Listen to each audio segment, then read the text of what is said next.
All right. Hello, hello, hello, hello, hello, hello, hello, hello, hello, hello. This is Rhapsody, your friendly neighborhood growth hacker, aka the Reverend Dr. Rhapsody, aka Rhapsody Barrero.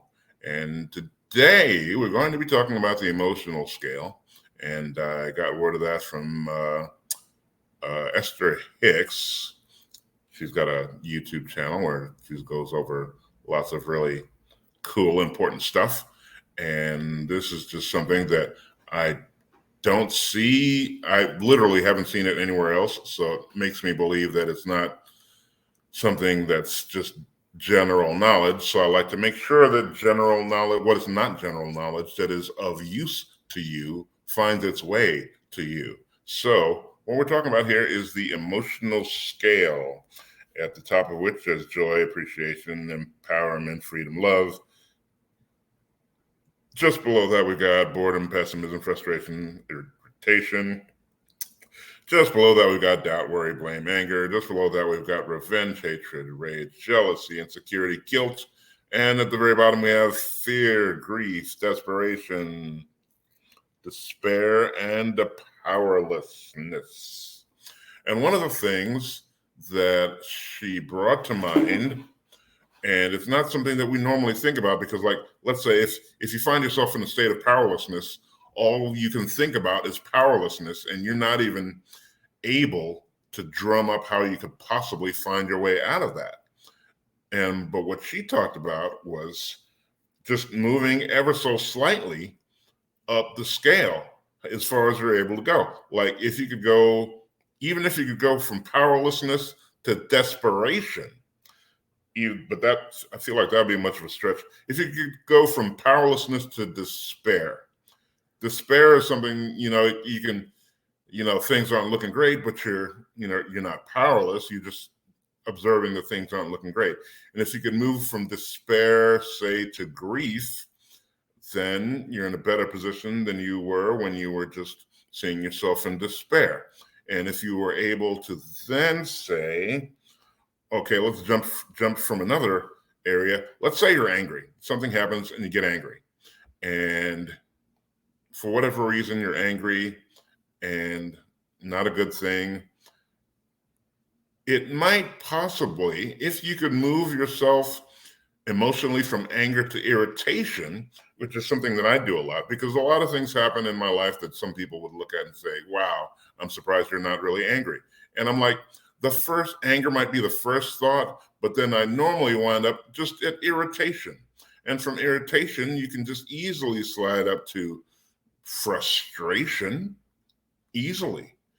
And, if you can get to a point of gratitude, which is where I live, gratitude is my default, gratitude is my go-to.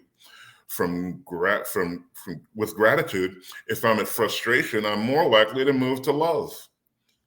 From love, it's easy to slide up to freedom. From freedom, it's easy to feel empowered. And then once you get empowered, you can feel appreciation, and you can end up at joy.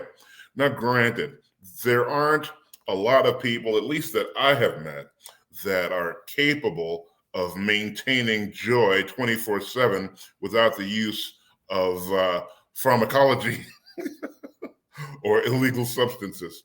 I mean, granted, I have seen people that look like they operate from a position of joy, like, nonstop. I had this one teacher in high school, Pastor Lawrence. He just seemed like he was flowing in the joy of the Lord, like, all day long, every day.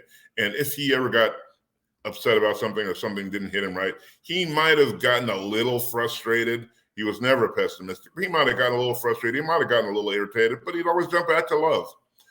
And that's just, it's a good way to be, at least as far as I'm concerned. If you're somebody who gets off on being angry, like if you're a goth person, and like anger is like the high point, where you really want to get to is rage, and where you're really shooting for is grief or desperation, then this community might not be for you, because we're not here for that. We really, really are not. I just feel like there's entirely too much going on in life. There's entirely too much good going on in life that the need to be negative or the need to be ugly, it's just something that really shouldn't be the case, at least as far as I'm concerned. And just my take on it. But that's just me. Like I say, that's just how I feel about it. And see where I can find myself. If I can find myself, can I find myself? Wait a minute. Okay, let's get over here. And yes, there I am. Yay, found me. Okay, so like I say, uh, gratitude.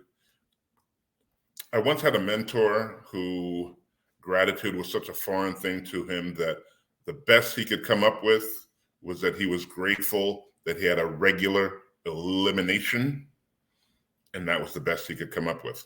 Me, I can go into a spiral of gratitude, and it goes from I'm above ground breathing on the shiny side of the dirt with hands that work, with senses that work. My eyes work, my ears work, my sense of smell is good, my sense of taste is good. COVID notwithstanding, I'm able to move around. I can wipe my own butt. I'm living indoors. I have access to food. And, I can just keep going and going and going and going and going and going. And some people, they'd be happy to just run through the first couple of those. And most people, you just run through a couple of those and you'll get to feeling better. So that's what I say, gratitude. Work toward making that your default, ideally. And on that happy note, I bid you a civil adieu, wish you a wonderful day, and thank you so much for being a part of our community. I appreciate you, I love you, and I look forward to talking to you soon. Be well, my friend.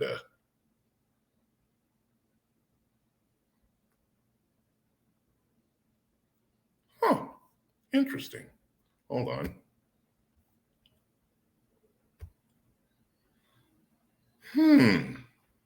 Boy, that is just crazy.